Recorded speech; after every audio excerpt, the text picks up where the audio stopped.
Back to another YouTube video. It's your boy G. Today we're gonna react to 13 WWE facts that sound fake but 100% true.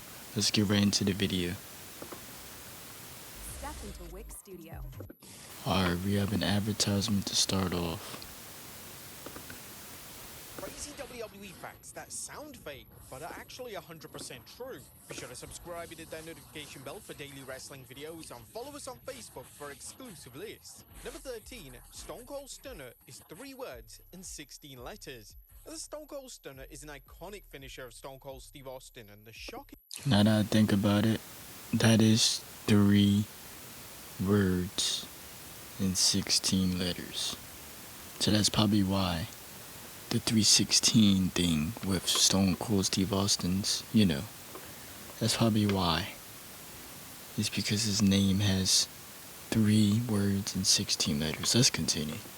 revelation about the move is that it has 3 words and 16 letters in total, obviously meaning 316, which is Austin's famous catchphrase. It's unclear if this is deliberate, but knowing the Texas Rattlesnake, it wouldn't be far-fetched to find out that Austin came up with a name to match his moniker.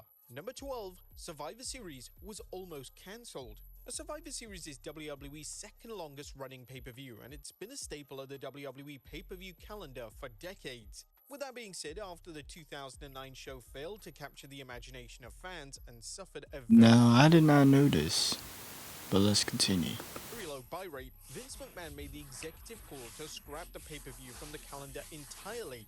McMahon was so sold on the idea that he even said this during a conference call in early 2010. We think that Survivor Series is obsolete as far as that title is concerned. It was something that worked many years ago in terms of a creative standpoint, various teams competing. That really is not advantageous as the customer now looks at what actually they are buying. The fan reception to this announcement wasn't exactly positive, and McMahon and WWE would revert the decision. It was claimed following the switch-up that McMahon always resented the pay-per-view concept and firmly believed that WWE were making the wrong call by keeping the pay-per-view on the annual calendar. Of course, that never happened, and Survivor Series... Yeah, because we got War Games now, so... But I like the traditional 5-on-5 Survivor Series. I miss that, not even Team Raw, Team SmackDown. It's just not even that feeling. It's just the feel of the traditional 5-on-5. But let's continue. And then we used to have bragging rights, but we already know that pay-per-view might not come back. Let's continue. Still exist to this day.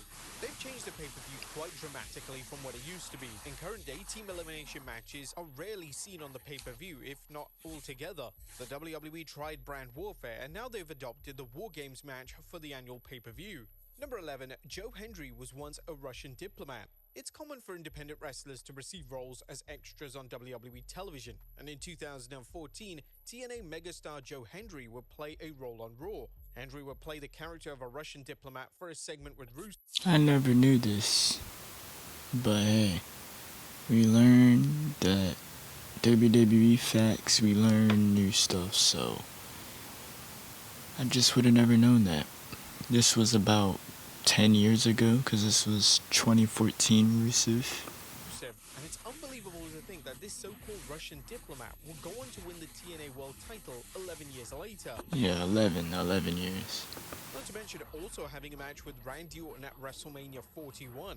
Number 10, no male wrestler born in the 90s has won a world title yet. In the 90s saw names such as Austin Theory, Omos, and Bron Breakker all enter the world. But the crazy thing is, not a single male wrestler born in the 90s has won a world title in WWE.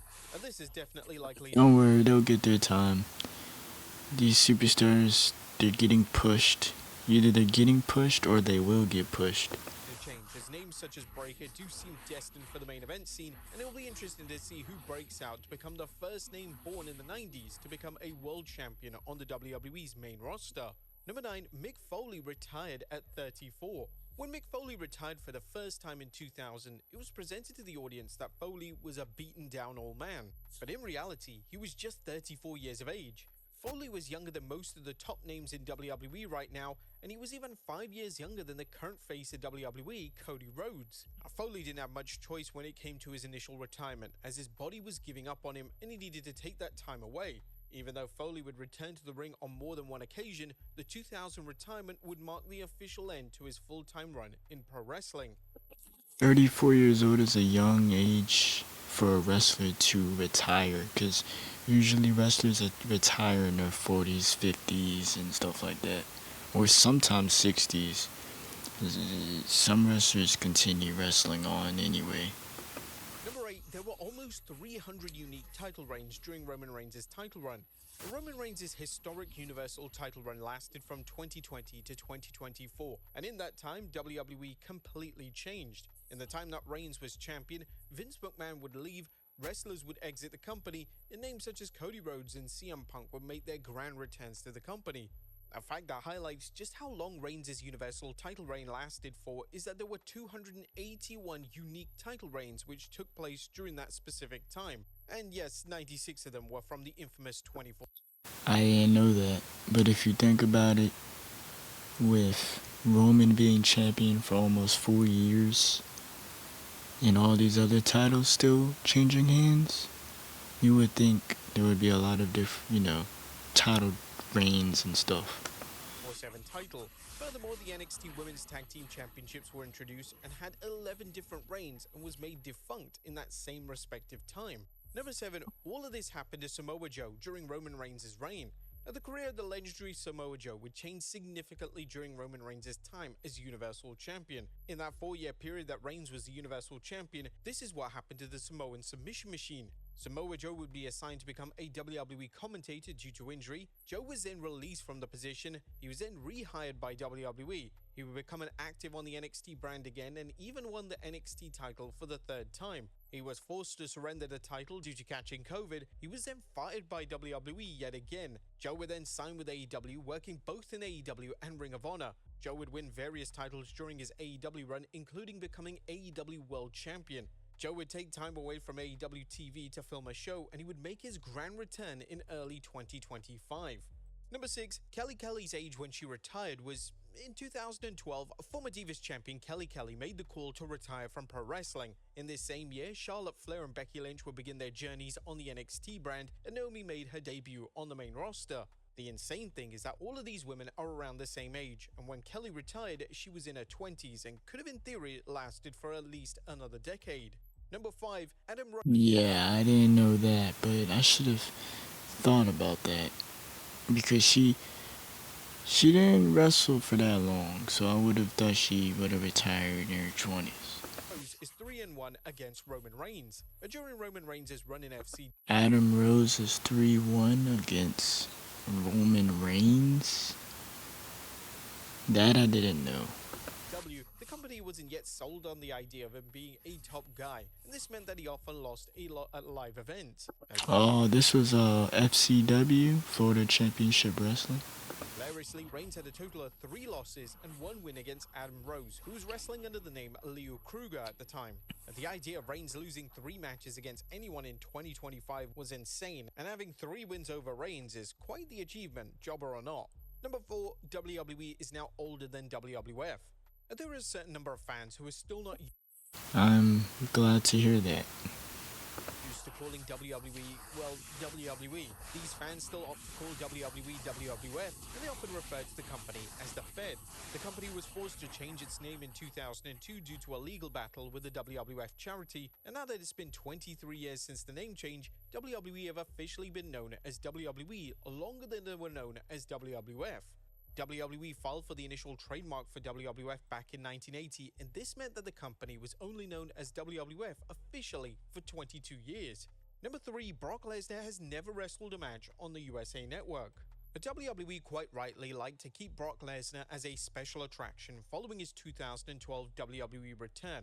One of the ways they kept Lesnar's appearances special was by not having him wrestle on Raw and SmackDown unless absolutely necessary. Lesnar would usually only wrestle on sporadic pay-per-view events, and due to this, meant that Lesnar has never wrestled a match on the USA Network. While Lesnar was full-time between 2002 to 2004, his respective show wasn't on the USA Network, and with Lesnar not wrestling barely any matches on TV at all between 2012 and 2023, this statistic remained unchanged. Lesnar's been booked on matches on Raw over the past few years, but He would have had a match when he had that tag match with Cody, but he didn't attacked him. So I guess the match didn't take place. these have never officially got going, so they aren't listed as an official match that took place on the USA Network. Number 2, Heath Slater has pinfall victories over Edge and Chris Jericho on the same night. The SummerSlam 2010 was main evented by Team Nexus versus Team WWE, and although the match was overshadowed by John Cena politicking his way to victory, the match did attempt to showcase a certain Nexus member, that being Heath Slater. WWE randomly decided to heavily feature Slater in the match, and he would pin both Edge and Chris Jericho in the matchup. WWE were going all out and That's interesting to know. attempting to make Slater a star, and knowing what we know about the selfless nature of Edge and Jericho, it was likely their call to put over Slater in such a convincing manner. Unfortunately, the two respective pinfalls didn't mean a great deal, as all anyone could focus on was Team WWE getting the victory, and sadly, Slater's momentum wouldn't last. And number 1, Bobby Roode was part of Triple H and Hulk Hogan's last ever matches. Former TNA World Champion Bobby Roode played a pivotal role for the final matches of two wrestling legends. In early 2012, Hulk Hogan would have his final match during his run in TNA, and Hogan would team with James Storm and Sting to take on Roode, Bully Ray, and Kurt Angle. Years later, during Roode's run on the main roster in WWE, he would be one of the men involved in Triple H's final active matchup. During a live event in Japan, the Game would team up with Shinsuke Nakamura to take on Roode and Samoa Joe. Roode, since stepping away from the squared circle, has taken on a role as an agent and a producer, and he's seen as one of the most important names back. Okay, so he's in the backstage working with them. He's not in the wrestling field. Okay, because I've always wondered where he was, and he was a good wrestler too, even in TNA. But WWE, I feel like they should have gave him another title, because I know they did give him tag. Hold on, they gave him SmackDown tag title with Dolph Ziggler. How many titles did Bobby Roode win in WWE? United States. I mean, he won a mid-card title, United States, and I was right, tag team title, but it was Raw. Backstage in WWE. Interestingly, Roode has even managed to build a strong connection with The Rock, as Roode was heavily involved in all of The Rock's work during his acclaimed run as the final boss. But there you have it, folks. Alright, that was 13 WWE facts that sound fake but 100% true. Tell me what you guys want to see next in the comments down below. I got more videos coming. Stay tuned, subscribe, like, comment, and yeah, Uriah out.